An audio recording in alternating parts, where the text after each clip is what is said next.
പൂക്കളൊക്കെ ചെറുതാടോ, പൂക്കൾക്കൊക്കെ എന്താ വില? ആ good morning Jayaraj. Good morning. വാ വന്നിരിക്കേ. സാറച്ച വൈകിയില്ലോ? ഏയ് വൈകിട്ടൊന്നുമില്ല.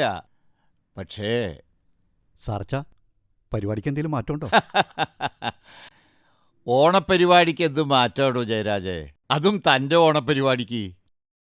തൻ്റെ ഈ പ്രാവശ്യത്തെ ഓണപ്പരിപാടി ഇവിടെ തന്നെയാക്കാൻ താൻ കാണിച്ച ആ മനസ്സുണ്ടല്ലോ, അതാണ് എനിക്കും ഇവിടുത്തെ താമസക്കാർക്കുമുള്ള നല്ലൊരു ഓണസമ്മാനം. ഇതൊക്കെയല്ലേ സാറച്ച ജീവിതത്തിലെ ഏറ്റവും വലിയ സന്തോഷം. ആ സന്തോഷത്തിനിടയ്ക്ക് ഒരു നീറ്റലുണ്ടോ. ഒരു കാര്യം വേണ്ടെന്ന് ഒരേ സ്വരത്തിൽ എല്ലാവരും കൂടി പറയുന്നത് ഇവിടെ ഇതാദ്യ. സാറച്ച എൻ്റെ പരിപാടിയാണോ? അല്ലടോ, അതൊന്നുമല്ല. താനൊരു ആർട്ടിസ്റ്റല്ലേ, റിയൽ ആർട്ടിസ്റ്റ്. സെല്ലുലോയിഡ് സിനിമയിൽ താൻ തകർത്തതൊക്കെ ഞങ്ങളും കണ്ടതല്ലേ. സന്തോഷം. സാറച്ച ആ സംസാരത്തിൽ പരിപാടിക്ക് എന്തോ ഒരു തടസ്സം ഫീൽ ചെയ്യുന്നുണ്ടല്ലോ. ഞങ്ങളുടെ എല്ലാമായിരുന്നവനില്ലാത്ത ആദ്യത്തെ ഓണം ഇത്. ആ ഷോക്ക് ഇവിടെ ആർക്കും മാറിയിട്ടില്ല. ഷോക്കോ?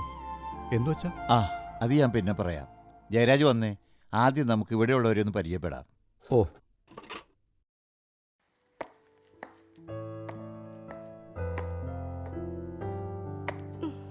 സരോജിനിയമ്മേ, സരോജിനിയമ്മേ, ഇതാരാ വന്നിരിക്കുന്നതെന്ന് നോക്കിയേ. ഓ, കാലിൽ കുഴമ്പിട്ടിരിക്കുകയാണല്ലേ. എന്താ എല്ലാവരും ഒരു ഉഷാറില്ലാതിരിക്കുന്നേ? ആ സരോജിനിയമ്മേ, ഓണമല്ലേ, ഇങ്ങനെ ഇരുന്നാ എങ്ങനെയാ ആഘോഷിക്കുക? ആഘോഷം? എന്റെ മോനില്ലാത്ത ഓണം എനിക്ക് വേണ്ട.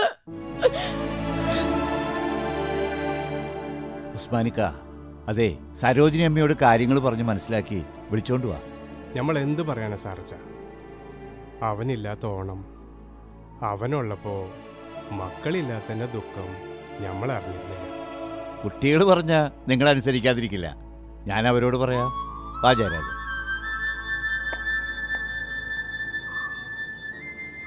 അതെങ്ങനെയാ? ഈശ്വരൻ തന്നെ ഭൂമിയിൽ ഓരോ അവതാരത്തെ ഇറക്കും. അങ്ങേർക്ക് തോന്നുമ്പോൾ വിളിച്ചോണ്ട് പോവും. എനിക്കെന്ത് ചെയ്യാൻ പറ്റും? ആ ഊഞ്ഞാലൊക്കെ ആടി പൂക്കളൊക്കെ ഇട്ട് കുറച്ച് കുസൃതിയൊക്കെ കാണിച്ച് ആ അമ്മമാർക്കും മുത്തശ്ശിമാർക്കൊക്കെ കുറച്ച് സന്തോഷാവില്ലേ? അങ്ങനെ ആ കുട്ടികൾ. ഏട്ടനില്ലാത്തോളം ഞങ്ങൾക്ക് വേണ്ട സാറച്ച. ഞങ്ങൾക്ക് വേണ്ട. ആ വേണ്ട, എല്ലാരും കൂടി എന്നെ ഭ്രാന്ത് പിടിപ്പിച്ചോ. ദേ ഒരു കാര്യം ഞാൻ പറഞ്ഞേക്കാം, എനിക്കില്ലാത്ത അസുഖങ്ങളൊന്നുമില്ലെന്ന് നിങ്ങൾക്ക് എല്ലാവർക്കും അറിയാലോ. ആ ആ ഞാനിവിടെ കുത്തിരിക്കും, നോക്കിക്കോ.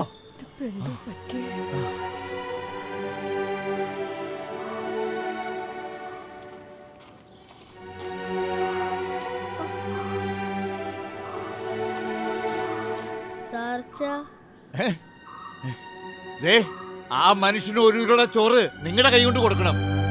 എന്നും മലയാളികൾക്ക് നാടൻ വിഭവങ്ങൾ ഒരുക്കുന്ന അവന് വേണം ആദ്യം വിളമ്പാൻ. സരോജിനി അമ്മേ, നിങ്ങളുടെ മോൻ ഉസ്മാനിക്ക, ദേ നിങ്ങളുടെ ചാലക്കുടിക്കാരൻ പാട്ടുകാരൻ.